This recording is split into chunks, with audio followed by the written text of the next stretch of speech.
Hello, everybody, and welcome back to Adobe Live and indeed a Tony Harmer Show on this Friday. Happy Friday, everybody. It's great to see you here. And if you're joining us for the first time and watching us on YouTube, then that's really not the best place to be because the chat there, no, it's not the chat you're looking for. Where you need to come to is behance.net/Adobe Live. And then you can get involved with our fabulous community and ask questions of our amazing guest, who is today my very good friend, Dave Clayton. How are you doing, Dave? Good afternoon. Happy Thanksgiving to our US visitors as well, if they're awake, because it would be 6 o'clock in the morning, but I know they'd get up for this. We've got two that actually do every time, so which is really good. But no, all going well, mate. Yes, all going well. Pleased to be here. Fabulous. It is great to have you. Really, really great. So before we get started, let's have a shout out to some of our community who we've got in. And I'll tell you what, Dave, some of these people, and I think I've told you before offline, that some of the people that come here have been supporting this stream since it began in March. So some people have come along literally every day since March. So I'm going to say hello to a few of them then. So let's say Guten Tag to Andreas here, and hi to Sanjana and Sandrine and Kiora, Steve Festus Kosseboom from New Zealand here, Stuart, hi. And let's see who else. Andreas, I think I've already mentioned. I did just there. So Oliver's here. Hi, Oliver. And John's here. Hello, John. And Dorina is here. Hello. Tim, of course, in the background, keeping it all rolling just for us. Carl's here. And who else have we got? I think that's just... Oh, Catherine's here. And Sean. Guten Tag, also Sean. So we begin and end that segment in German. So perfect. Anyway, Dave...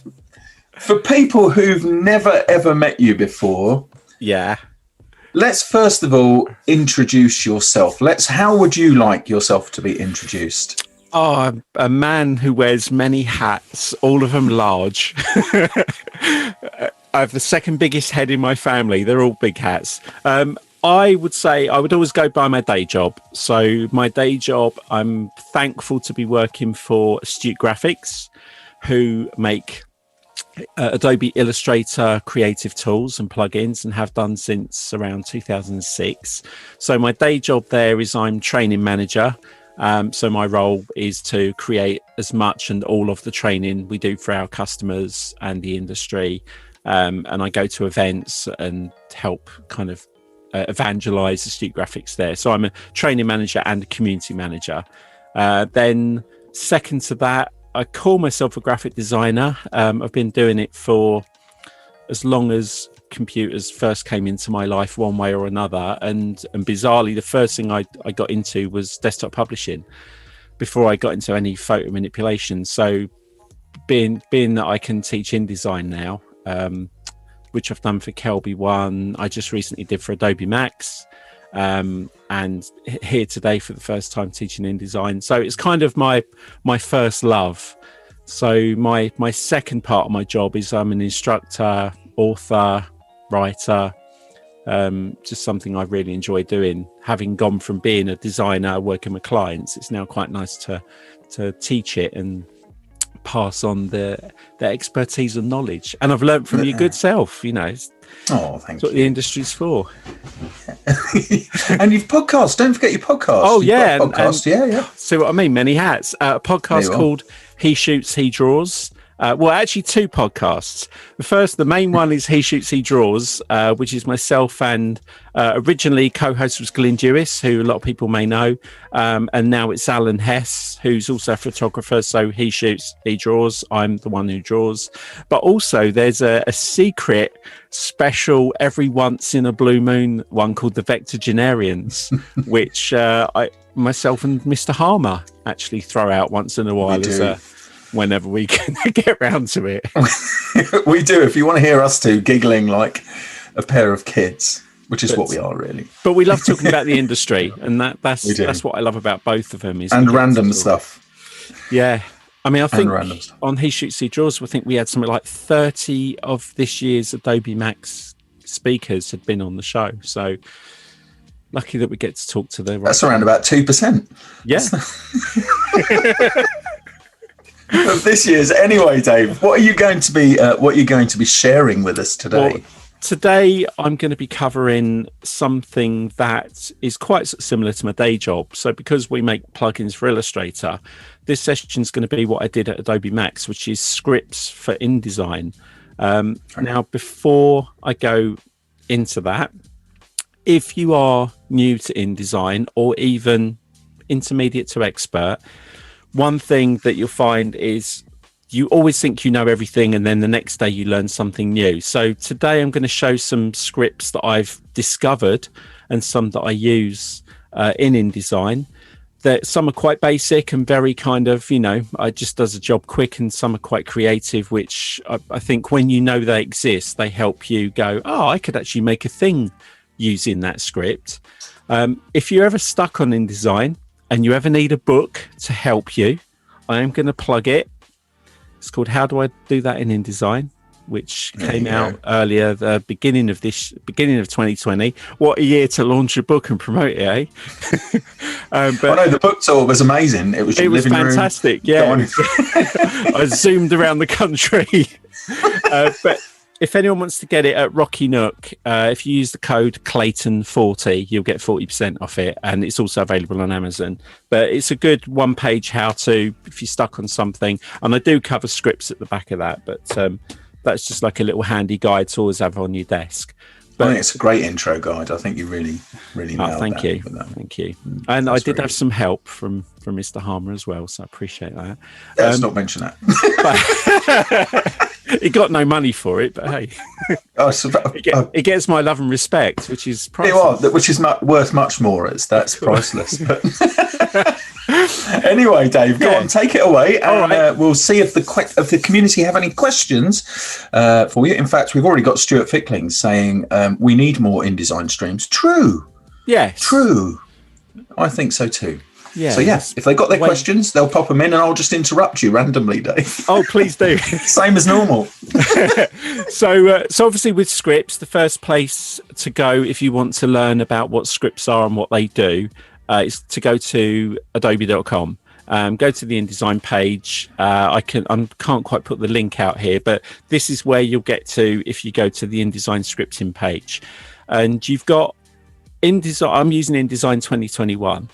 In InDesign already, it comes with pre-made scripts, which are pretty useful. Some of them are useful, but you can also add other scripts which are available elsewhere. One of those places is adobe.com, and we've got here sample scripts. These are the ones that come with InDesign. And then we've also got community scripts, which have just been launched recently. I think it was Mike. I can never pronounce his surname, but it begins with Z. Zahorik. I know Mike Zahorik's been working on that. So community scripts are when the InDesign community get together and they kind of think, okay, we need a thing to happen here in InDesign. If I had a script that could make it work quicker, you can just download it and add it into InDesign. So what we'll do is we'll start off by picking one of the scripts that I've actually got installed, but I'll show you how to find it quickly, how to download. I'm not going to do the whole, this is how you download, this is how, the whole technical side. I'll just give a brief overview of what you need to do. So let's say community contributed scripts here. One of the ones I was going to show was this break text thread. So what you would do is click on that on the actual page in Adobe, and it will take you to GitHub.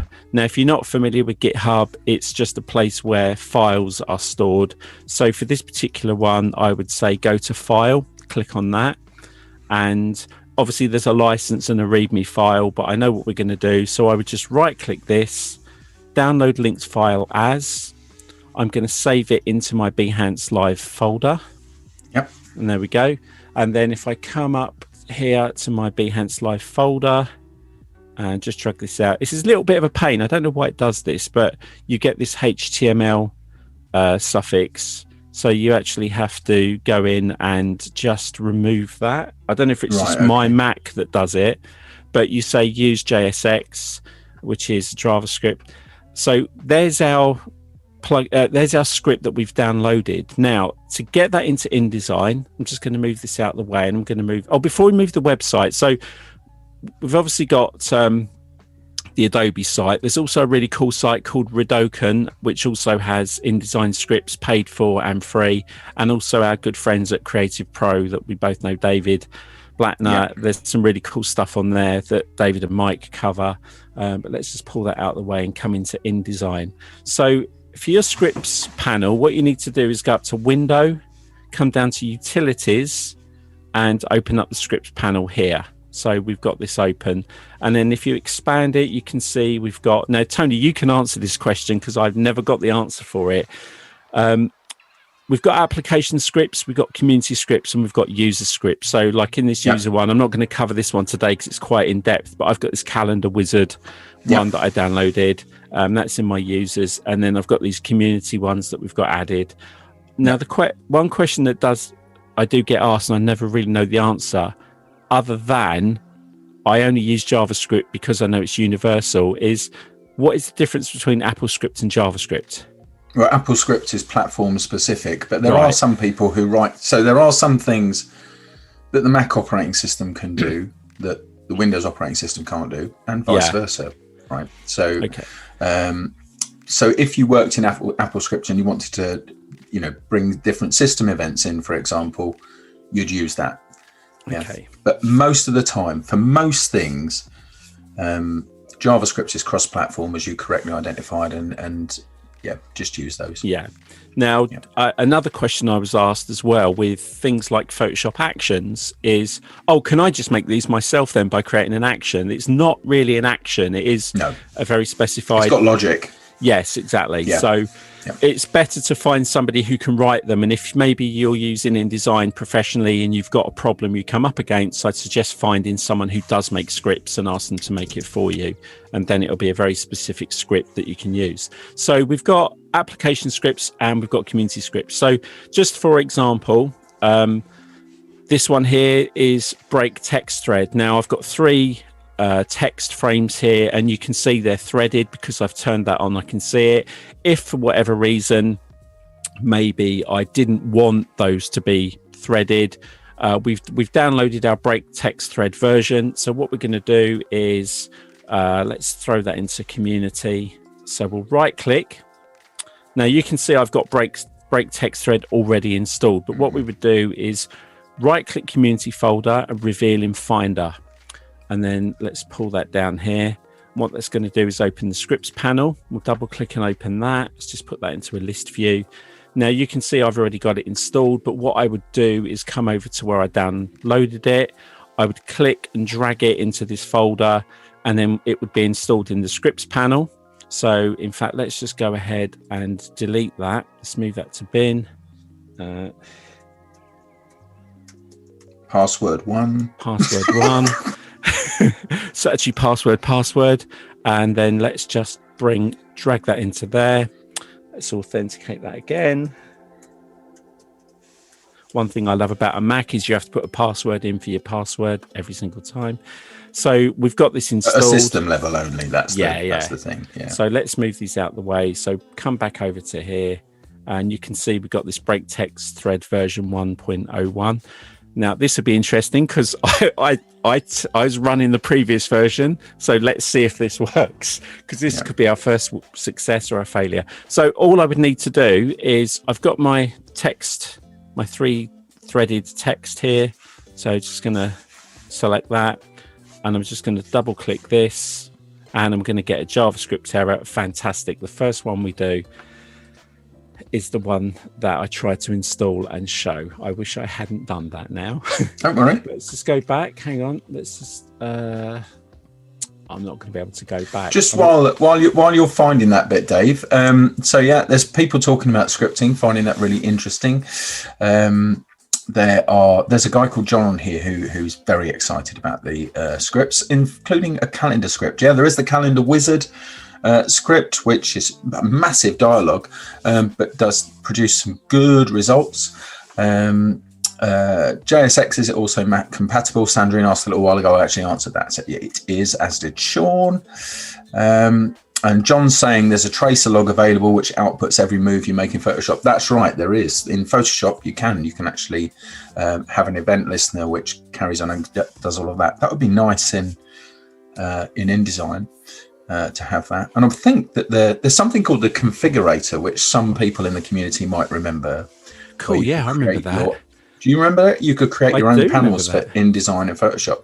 And I believe it's coming back. Yes. I think it's actually coming back. Yeah, using the new UXP format. I know this sounds wonderful. If you're joining for the first time, hi, we don't talk technical. Like nor do we have the first thing.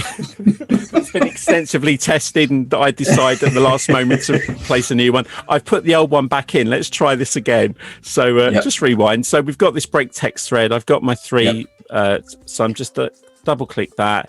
It's going to ask me what I want to do. Do I want to break it before the selected frames, after, or all frames in the selected story? You can also have before frames with paragraph styles, but just for this instance, I just want to break them. So I'm just going to do all frames in selected story. Okay. It tells me how many it's broken. Nice. And now I've got three. In fact, you can even see here, I've got overspill in this. So they're no longer threaded now. So that's just like a quick sort of admin one, something that you want to do really quickly. Having the script there, just double click it and it does it. You don't have to go into any of the menus. Oh, I don't know if you can see that. Some of the things as well, Dave, with scripts that you download, especially at the moment, because we're not that long into having this new version of InDesign, the 2021 version of InDesign, and it's quite possible that in the scripts there's just a simple line that's calling for an application, and it might be calling for an earlier version, and so the script isn't triggering. So so it's something to look out for. And also, when you're on the websites downloading them, obviously you do so at your own risk. If there's a problem, go back to the person who made it rather than go to Adobe, because it's not, while InDesign is their product, it's not their script. So like Tony said, I've had a couple where they were written for 2019 and specifically were for that version and didn't work in 2021. This one, actually, by the way, Dave, just before you do the next one, I've got a quick tip for you from Oliver, saying the reason the right-click save as downloads as HTML from GitHub is because it's a link to an HTML page containing the script, and you're better off clicking code download zip, apparently, and that will solve that problem for you. So that's handy. Thanks, Oliver. All right. Thank you, Oliver. This one was something that happens to all of us, and I found this script and I thought I have to include it.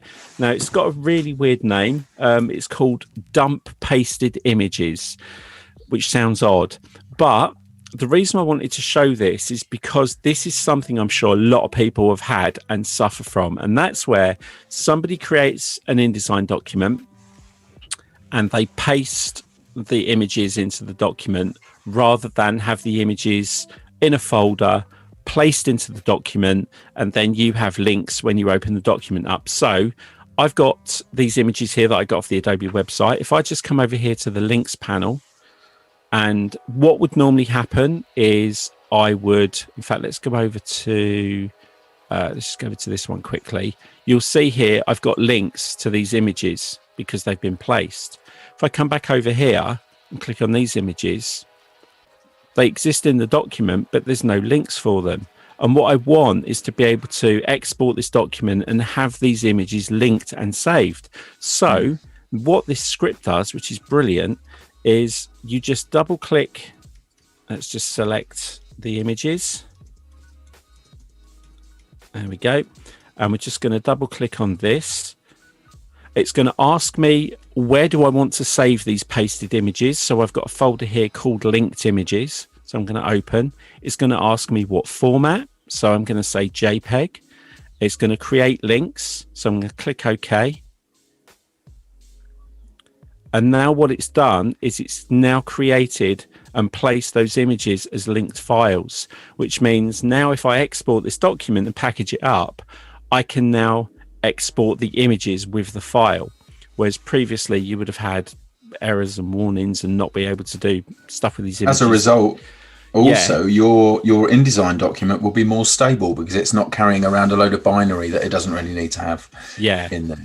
And it works with embedded images that aren't linked as well. So if they've been embedded, you can also use the script for that. So that was one of those that when you've the thing I love with plugins and scripts are where they're just those little problem solvers, where you could do it the long way round, but really, time is money, and we want to crack on and get our work done, and we all have to, deal with documents that are sent to us that are never normally as you would like them to be, because we all work differently as well. Everyone has a different workflow, and sometimes you just want to bring something back to the way you would do it. So I love that script specifically for that.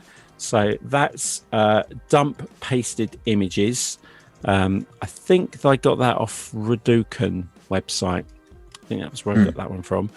Let's move on to the next one. So this one, funny enough, this is something that is in Photoshop, which I love. A lot of people, in fact, Tony and I were discussing it, and we forgot it had been in Photoshop for ages, and I thought it was a new feature. But basically, in Photoshop, I don't know if I can, because I'm sharing my screen, I don't know if I can spin over to Photoshop, which I've got open. If you follow Tim's directions, there you go. Yeah, there you go. So I've got this in Photoshop, and if I go up to, where are we? View.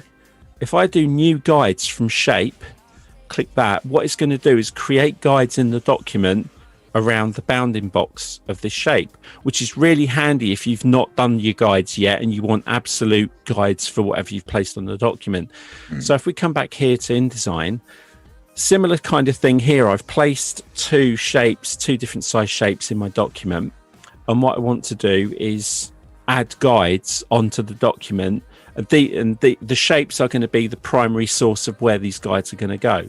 So if we come over to our scripts panel and we look here, we've got add guides. I'm just going to, in fact, I'll just select the first one for now, double click, and again, you can have a panel come up that gives you some options. So where do I want to add these guides? So I can say top left, bottom right, horizontal center, vertical center. I can use path point, horizontal anchor, add guides around each object or the entire selection. I can also do it based on geometric bounds or visible bounds, and I can set an offset as well. So let's just set a small offset here so you can see what that does. And then we just click OK. And then what that's done is given me these new guides on my document that have down the middle, around the outside. It's given me an offset.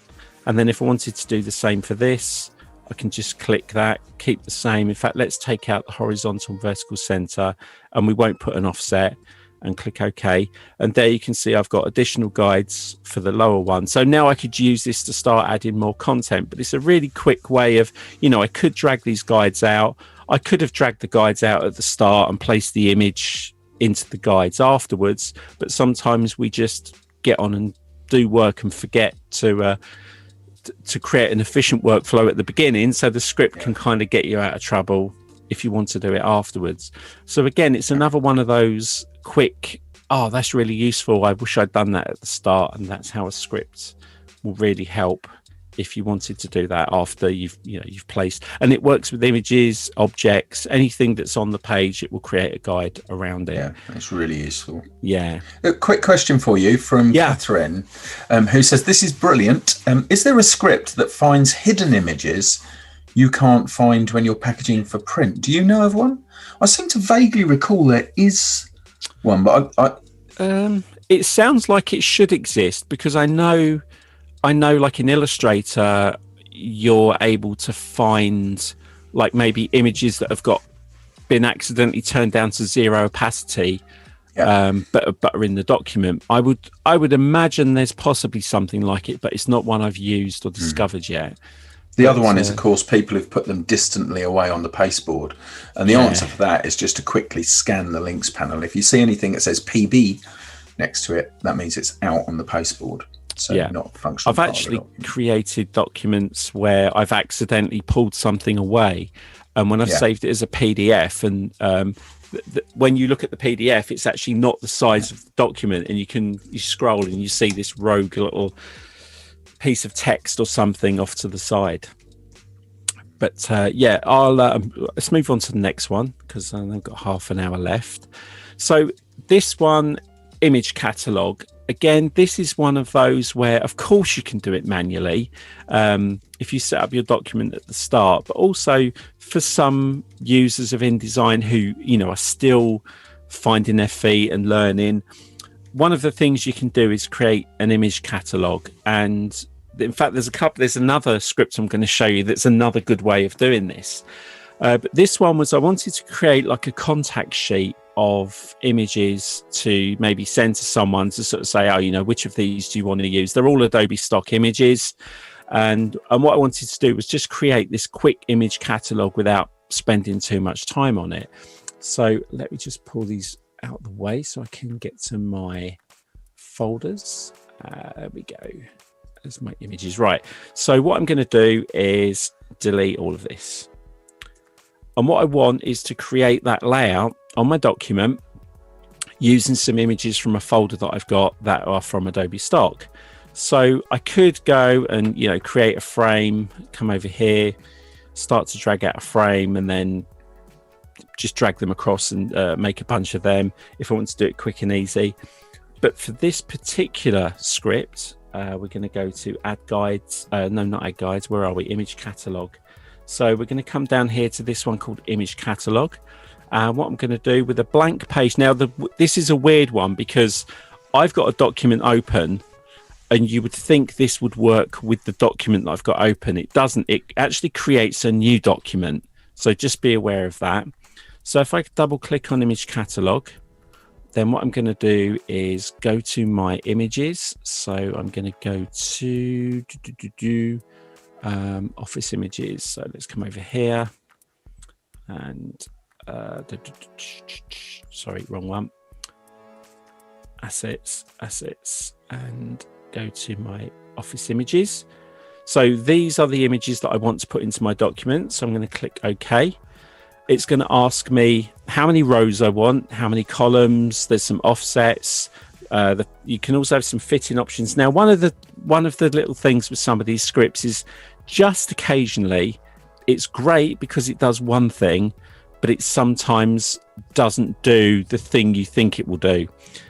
In this particular instance, like the fit in, you've got proportional center content, frame to content, but it doesn't do the content aware fill. So we have to do that afterwards. We can remove empty frames if we don't need them. We can also add labels down here. I'm just going to leave this. It says you can add a paragraph style. Now I have tested it. It didn't work for me, but it might work for you. It might just be something on my system. But all I want to do, I've got 10 images. So I'm going to create 5 rows and I'm going to create 2 columns. I'm going to keep the offsets exactly as they are. We're going to keep this fit in proportional because we can change this afterwards. And I'm just going to click OK. And what that's going to do is go off, pull out those files, and it's going to create me 10 frames with my images in. So we're just going to click OK there. Now you can see they are all different sizes. So let's just come over to this one. So this one's wider, this one's narrow because it's placed them in as the proportional size of the original image. But we can still go in, select all of them and say content aware fit, and that will readjust some of those images how Adobe Sensei sees fit.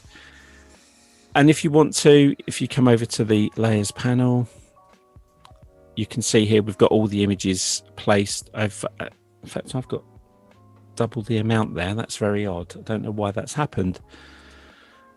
But it's a great one for creating a contact sheet. And if you want to, you can still, let's click on this one over here. We can still drag these frames out if we want. And then we can still go and we can choose auto fit. We can choose content aware fit. So you can go and make adjustments afterwards, but with just a couple of clicks, you can create a really quick contact sheet layout. And again, like anything in InDesign, you can go in afterwards and adjust everything. We can go and change the style of text. We can swap out some of the images if we wanted to. But the thing I like about the script is the fact that it just does the donkey work at the start, and then you can do the creative work afterwards. That's the thing. Absolutely. So, And in the chat, Sandrine was saying you can also create contact sheets in the output panel of Bridge as well. You can. yes, But you can. You can, absolutely. But this is very, very useful if you need to do it in InDesign for any particular reason. So, yeah. Let's come back here. Let's just... okay, snap margins to text frame. So this was the one. This is the one that was causing me an issue at the beginning before we went live. Again, Okay. this is one of those ones where at first you look at it and think, why? But again, it all depends on what you're creating and your workflow. So for this particular one, this is called snap margins to text frame, and it does exactly that. So I've got a document already laid out. I've already got my margins set out, and I've got some text that I've placed in the middle. For those really concentrating, I changed my lorem ipsum, my placeholder text to quotes from The Office, because I don't like using the boring lorem ipsum one. That's another tip I can maybe show at the end, how to do that if we have time. But I've placed some text in the middle of the document, and what I want to do is actually change the margins to adopt the text frame dimensions. So rather than go in and try and re-guess it and reset it, I can just come down to a script, which is down here in the community, and I've got one called snap margins to text frame. Now what this is going to do is, in fact, let's go open up the pages and let's just add another page to this. So let's go back to the first one. What this is going to do is actually change the margins in on all the pages in your document, not just one. So if we come over here, we've got a text selected. I'm going to click on snap margins to text frame, and it will tell you what it's going to do. Margins will be adjusted to match the selected text frame throughout the document, including master pages. Do you want to continue? Yes. And all margins were successfully modified to match the current selection. So we click OK.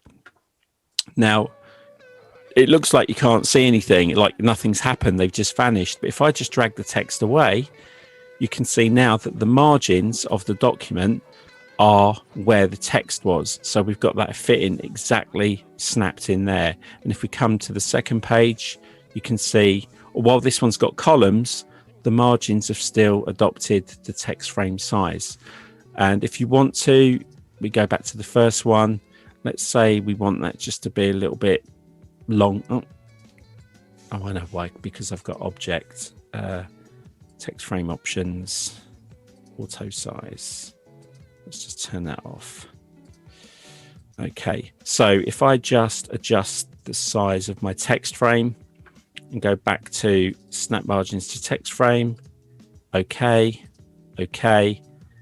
it's readjusted it and it's resized itself to the text frame again. So it's some flexibility there. You can still kind of change things around and just use the script to do that quickly. And again, it's one, you can go back into the page settings, you can do it manually, but just the thing I love about these and with plugins is it just does that thing really quickly for you and lets you crack on with your work. So it's very useful in the EPUB world, that one. Yeah, well, that's very useful in the reflowable EPUB world. That's the other good thing with these is once you start to get a workflow going and you have some of your favorite scripts, it's good to just have those there that you fall back on. But if they don't work, if for any reason you didn't have them, you can still do it manually. It just takes that little bit longer. But that's why I love starting to use scripts now in my workflow when I'm using InDesign, because it just means I can quickly do that thing and move on. So let's move on to, and this was another one I only just discovered this week when I was getting this ready, and it's kind of similar to that contact sheet one, but this is more of I want to prepare a document before I'm actually like making the document. So let's come over to these and let's just get rid of them. So you can see here I've got a grid of frames with some images in, and let's just delete those. And what I need now is my make grid. So it was weird because it says make grid. Technically, yes, it is a grid. It's a grid of frames. So what we're going to do is we're just going to double click on the script. No, sorry. Here's the gotcha. We have to create our first frame. So, Right, okay. yeah. So what we're going to do is put that frame there like so. Oh, so this is like the Illustrator command to split into a grid, isn't it? It basically divides the object up into those that's things. Exactly what it's going to do. So with this, we create the frame that we want, and if we double click on make grid, then it's going to say to me, again, like with the other one, what do I want? How many rows, how many columns, what gutter, what kind of frame type? So let's go for what do we have? 5 and 2 columns. I'm going to keep that gutter as it. Let's just change it to show that we can. Column gutter 15. Now here, the frame type, you can decide, do you want text frames, or do you want graphic frames, or do you want them unassigned? So I'm going to go for graphic frames. I'm going to leave these 2 alone. I can delete the original objects, which I do want to do. I want to delete that first frame that I created. Retain formatting and contents. We'll just leave that for now. Click OK. And what that's done is quickly converted that frame that we had into these graphic frames. And then what I can do is, if I pull my Office images down here, load them up and click and drag onto my document, and then when it thinks about it, I can just pop those images quickly into each frame like so, and then highlight them, and then just come over here and do content aware fit, which it will go off and think about where it wants to reframe those images. And there you go. We've got a quick layout of images like we did with the other one, but with this time there's no text under them. This is just purely to create a bunch of frames in a document. Yeah. But it's really handy if you're working in something that quickly requires, and you can make these as small as many as you like. I mean, it depends what you're creating. But I love that one. And that's the nice thing about the scripts is if you go off looking for them, just have a read of the instructions on the website. So I think like Redo can have 200. I think Creative Pro have got some. Just have a read why they exist, why the person made that script and what it's going to do for you. Because sometimes it could be you might be needing a couple of scripts at the same time.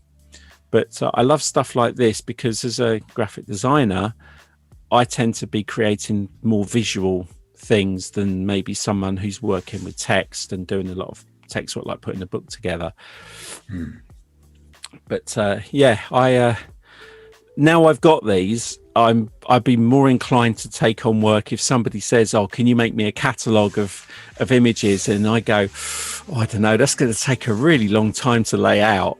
And then and then you take on the job and you just sit there, create some pages, click a script, throw them all in, drop the images, and then get back to the client 2 days later and go, well, I finally finished that job. But that's one of the things I love about with plugins and scripts is you don't have to tell now people might not like that I'm going to say this, you don't have to tell your client that you own these tools. At the end of the day, if you're going to quote your client a price for a particular job, it's going to be based on your experience and that you're the best person to do it. Now, if you've got a script or a plugin or some kind of tool that enables you to do that job quicker, let's say you assign, it's always taking you 10 hours to do a specific job, and you discover some tools that half that time, but your client's used to paying for those 10 hours, then you bill the 10 hours, you use your tools that enable you to do it in 5 hours. You've now got 5 hours back of billable time that you can spend on another job. Your client doesn't need to know you've got scripts and plugins. That's your secret. Takes the sting out of the inevitable adjustment phase. Yes. If you've got it, so if you've worked literally to your hours, mind you, that would be bad pricing if you haven't built in a bit because every client needs to make their own thing, like that common phrase, can you make the logo bigger? Yeah, or can you just all make of that it stuff pop? Yeah, make it pop. Can you, or if you're working with them live, can you move it to the left a little bit? Maybe up a little bit and just a tad to the right now. Yeah, can you put it down? And you think it's exactly where it started, but if you Yeah. It feels so much better if you've already been paid for that time. Yes. And go. the client's happy because he thinks he's made a difference to the document, even though he hasn't. Yeah. But hey, was it customer's king? Customer's king. Yeah. Yeah. But no, with the thing you had earlier because you were going to talk, you're going to see if you can squeeze in the bit about lorem ipsum text. Yeah. I used to hide swear words in mine for one particular client. Just, fairly low level swear words, sort of ones that your kids might throw out and you might think, not entirely sure that's bad. But I used to put them in there and other things and other references, and they started getting them. They just started seeing them, and I thought, I can't do that anymore. No. But, I must admit that is something. If you're a designer and you're watching, this is a fun thing. If you're working on a very laborious document and you just want to amuse yourself, I don't know how many designers do this. I'd love to know. If you're a designer and you're in the chat, tell me if you do this. Like Tony just said, do you ever hide names or drop images of friends or something into documents, knowing they'll never get found, but they're there? I downloaded a template from Adobe Stock the other day for a demo I was doing. And in the text, it was a newsletter format. It said, "Hey Susan," in the middle of the lorem ipsum. It was just going down the page in detail. It said, "Hey Susan," in the middle. Very good. But there you are. Well, something about the ultimate herbivore. I put ultimate. In fact, let me just go back. I actually put ultimate herbivore in the text somewhere to see if you could see it. But quite often if I've got to do example names or images, I have dropped images and names in. It's quite good fun, but it just gives you that little bit of personalization without offending the client. So Tony said don't put anything abusive or bad in there, but it is quite good fun. The thing is with that particular client, I didn't really want them to be a client anymore. So you hit "stop hiring me." I just kept putting my price up, but they just kept going with it, and then it reaches a tipping point where you sort of go, okay. Anyway, right. Are you going to be looking at the find change by list script on this one? Do you ever look at that one? Have you had a look at it? I haven't. So, that one's I did wonder if you were going to cover it. I mean, I don't want to steal your gig, but I mean that one's really interesting because it's the only one. Can you see there's a folder underneath it? Yeah. Find change support. If you open that folder, what you need to do is right click on that find change by list, and show it in the Finder. Okay. Yeah. Then if you get a text document. Okay. Revealing Finder. Yeah. Okay. And then you can open that text file up. And you can see the pattern. It tells you how to use it in there, but you can basically create your own patterns to search an entire document for loads of different things. They're all grep queries in there. Right. Okay. Yeah, but that one's handy. That's where everyone watching sees the completely blank stare on my face so grep is a whole other thing in InDesign. Very advanced. Is awesome. It is awesome. It's very, very versatile once you start to realize what it's doing for you. I always think of it as an if this then that kind of scenario. It's kind of it. You're kind of giving it very specific commands. But no, I'm not covering that one. It's not one of the ones that I've got included. Mate, I didn't know if you were. No, that's all right, but throw me under the bus. We've got a thing going. There's a thing going on about EPUBs in there that stems from your snap margins to text frame thing in there. I'm just going to quickly answer one of those things. It's DRM that is the problem for exporting EPUBs from that, but you can do it by exporting an EPUB and converting it in something like Calibre or Sigil. There you go. Okay. Right, moving on, Dave. Sorry. Moving on. This was another quick one I kind of found by accident while I was working, and like I say, just click on these and see what they do. But let's say I was doing this document and I wanted to kind of, what I tend to do when I do work is I do a rough version first to see what it looks like and how it lays out and get a feel for the document before I start creating character styles and paragraph styles and object styles and that kind of thing. But one of the things I saw was, let's say, for example, I created this header here and I liked it and I wanted to save it. If you come over here with it selected, I just did double click, create character style.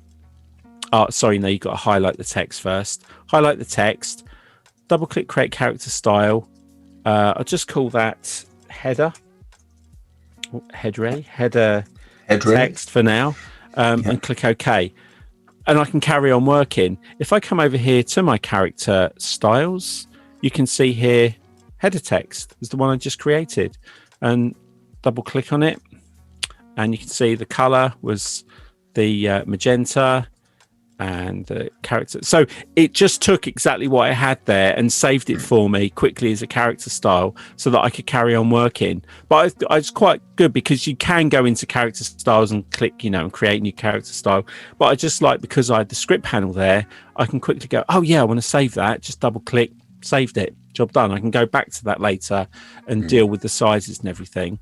But again, simple little script that's a function that's already in InDesign. It's just a quick route, a shortcut to get there. Let's move on to this one. This is another useful one. This is one Tony and I talked about before, which is called it's adding crop marks. So in this instance, I got a quick sheet of names that I wanted to print out some hello, my name is badges, welcome to Behance Live. Just quickly run it through the printer and cut them out. And, I just wanted to use a sharp knife and a ruler, but I wanted some crop marks just to help me, trim these properly. So with these badges, the caveat is, if I didn't group this and I just kept these as individual items, if we come over to crop marks, this one here, what would happen is it would add crop marks to every element in this actual badge. So I'm going to experiment and run this, and I'm going to ask it to do crop marks just on this one. So if we just do it, draw around each object or entire selection, if I left it like that and did OK, what it's actually going to do is put, or at least it should have done, if I zoom in. I think it was a group. No, but you can see around there, additional marks there. So with this one, if we come over, let's just zoom out quickly again. If we just say, let's pick Pam, and we do crop marks, and now we can change the settings here, so we can let's just alter them a little bit. Stroke weight, let's make that a little bit heavier. Let's go to 7.5. We'll turn off the registration marks. We only want crop marks for this, and I'm just going to click OK there. And what it's done this time is it's taken it as a group. So the best thing to do is something like this: is group everything together, and then when you apply the crop marks, it just does it to that. It doesn't do it to the individual items. And I think it drop them. It drops them out onto their own layer as well, I think, doesn't it? Yeah, so that it's separate from the actual artwork. Yeah, if you come over here, you've actually got the crop marks on a separate layer, so they are. You can lock them if you want. So if we just come over here and we select these bottom four here, and also they all use the correctly use registration. Yes. For the particular color of them as well. In fact, let's put. Let's leave registration on these. Let's make these a little bit thicker, just so we can see what we're doing. We'll leave those there, each object, and then you can see it's quickly added them to each of the badges, registration and crop mark. But it's such a quick way of being able to, you've created a document, you want to do something really quickly.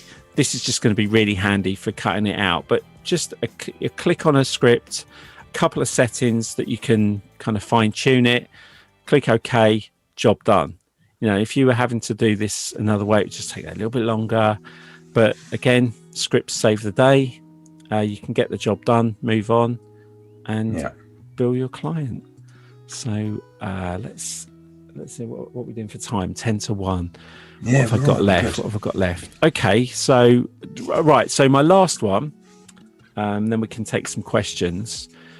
This is an instance where we've been talking about scripts exist, and quite more often than not, the script is only creating a menu of commands that you could do manually in InDesign. So you could build the recipe up yourself and get to the same end result. But as we said, the script kind of takes you there quicker. Now, one of the cool things that so many people don't know is in InDesign. In fact, I spoke to someone the other day and they said they were going off to some online QR code creator and then bringing it into Illustrator and then saving it and placing it in InDesign. So we've got a script. You can see I've got a QR code here. I'm just going to delete it. Okay. If we come over here, we have got this script that says add QR code, which is great, but generally QR code has to do something. It either has to go to some text or a business card or a website, but it has to do something. If I double click on this, it's going to say, what type do you want? Hyperlink, plain text, email, text message, business card, option, load on place gun. So, okay, let's go web hyperlink. Let's click OK. Let's click and drag that out. But where does that go? You didn't have an option to say what you wanted it to be. So you've got a shortcut to create the QR code, but you haven't really got any functionality like we did with the other scripts. So forget that.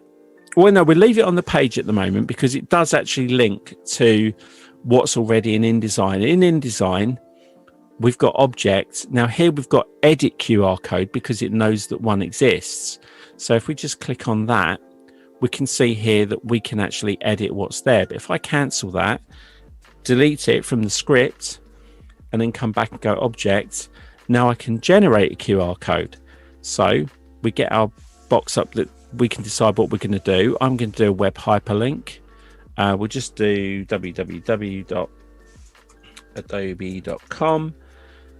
We can also pick the color as well if we want. So let's go for Adobe Red. There we go. Go back to content, and we're going to click OK. And I'm going to click and drag and place that in the document. So for me, although the script exists to create the QR code quickly, I didn't really gain anything because I still had to go up to Object, Edit QR Code to be able to make a change to it. But what I also love about the QR codes in InDesign is they are vector. So you can actually copy and paste this into Illustrator and it is an actual vector file. If you wanted to go in and say, we don't want it to be adobe.com, just edit QR code and we'll change that to, it's Dave Clayton. Mr. Clayton. And change that to, I think it's going to work, blue. There we go. So now if you're watching this and you hold up your phone camera and scan that QR code, you'll go to my website where you can get links for the podcast and book and all the other bits and pieces that I do. But yeah, that's my last script for this session. There we go. There's some just little fun ones there that I hope you enjoyed. And like I said, go through and play with these and see what they do, because there's going to be some here that are going to apply more to your day-to-day work than maybe me. But once, and you can delete them as well. You can actually get rid of them. You can go to the original folder where we placed them and delete them from there. You can actually delete the script file here as well. So it's once you kind of know what you're going to use, you can start to remove some of the superfluous one. Is that the right word? Yeah, superfluous. Get rid of those ones. Beyond the requirement. And just keep the list of ones that you have. And like I said, you've got the ones that come with InDesign. You've got your community ones, and then this one I suggest you go and look for. I haven't got the link to hand, but it is easy to find. Calendar Wizard. It's that time of year where people want calendars made for next year. It's a really awesome tool. And again, it's one of those that it's got quite a lot of settings, but once you've used it and you can lay out some calendars, you could get some work to create some calendars at the end of the year. Even has moon phases in it. It's crazy. Yeah. And then above the calendar, you can use your frame script to create multiple frames if you're making it for a family and you want to put all the pictures in. So again, scripts can kind of save the day and save you a bit of time and make you a bit of money. There we go. There we are. Yeah, well, we've got a few comments in here. Angus is saying, please, sir, can we have some more? The return of Dave Clayton. Oh, yes, there please. You go. In there you go. Very nice stream. Thanks for the scripts. Steve is talking about the In5 plugin. I don't know if you've seen that one, but it's one that takes InDesign content and converts it to HTML5. Because there's also a discussion going on about interactive PDF. And I've got to say that interactive PDF in its current state is very much like when it was introduced, which actually is around about 16 years ago. Yeah, quite a long time from that. And the problem that didn't exist 16 years ago that exists now is we live in a multi-screen world. So interactive PDF is functionally useless if it's not being viewed in a renderer that can preview it. So if people are looking on a tablet and they haven't got an application that will properly deal with it, and that becomes a variable melting pot. So you could try the In5 plugin, create HTML5 content from it. You could also use Publish Online directly inside of InDesign to push that out as well. But that's worth looking at, though, the In5 plugin, Dave, I think. Yeah, I think, where's... I can't find it now, but yeah. Is InDescripts still working? Harbs used to have InDescripts. Yes, is that still there? InDescripts is still. Let's just pull this down here. Oh look, we've got a Black Friday sale on Astute Graphics. I hate product placement, Dave. You know I do. that was an accident. But if you use Illustrator and you want some cool plugins, you get $20. Anyway, right, moving on. Yeah. So yeah, I think it's where was it? InDescripts. I had it up there a second ago.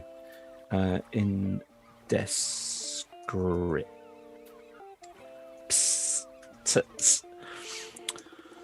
There we go. There we go.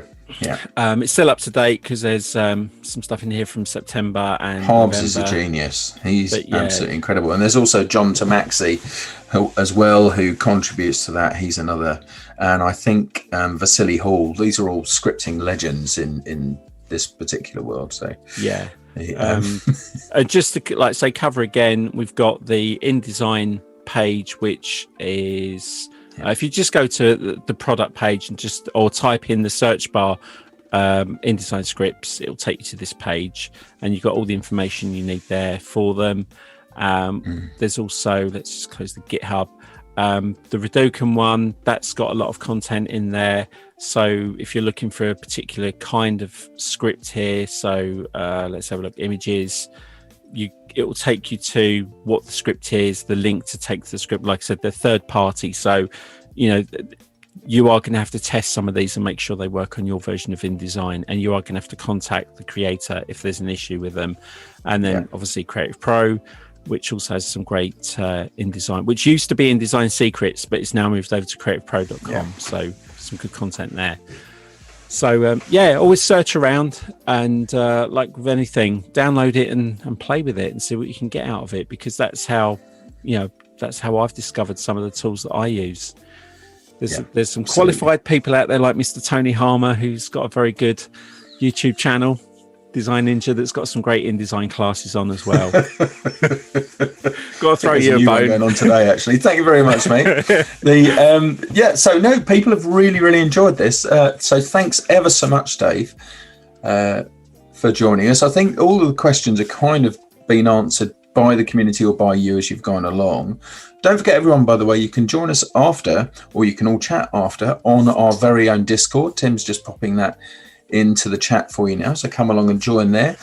Keep the conversation going day and night, as people tend to do, so do that. Any closing remarks for us, Dave, just before I wrap up? I would say don't be intimidated by InDesign if you're a beginner. I know where I quite often joke to other designers who are very kind of knee deep in Photoshop and Illustrator and always a little bit wary of InDesign. They do what I do with After Effects. They get that one day where they feel brave. They click on the app icon, it bounces a couple of times, it opens up. You look at the the workspace, and then you just go, nah, I'll do it another day, and turn it off. I'm like that with After Effects. Some people have that kind of mental block with InDesign. I would say if you've been using Word or Publisher to lay out your documents previously, whilst InDesign might look a bit scary, it won't take you long to get to grips with it. And once you start looking at some basic tutorials on Adobe or Kelby One or Tony's channel, you realize how much easier it is to actually use InDesign. And if somebody does say, can I have that in Word? There is a way to do it. There is a way to do it, but that's another stream. Yeah.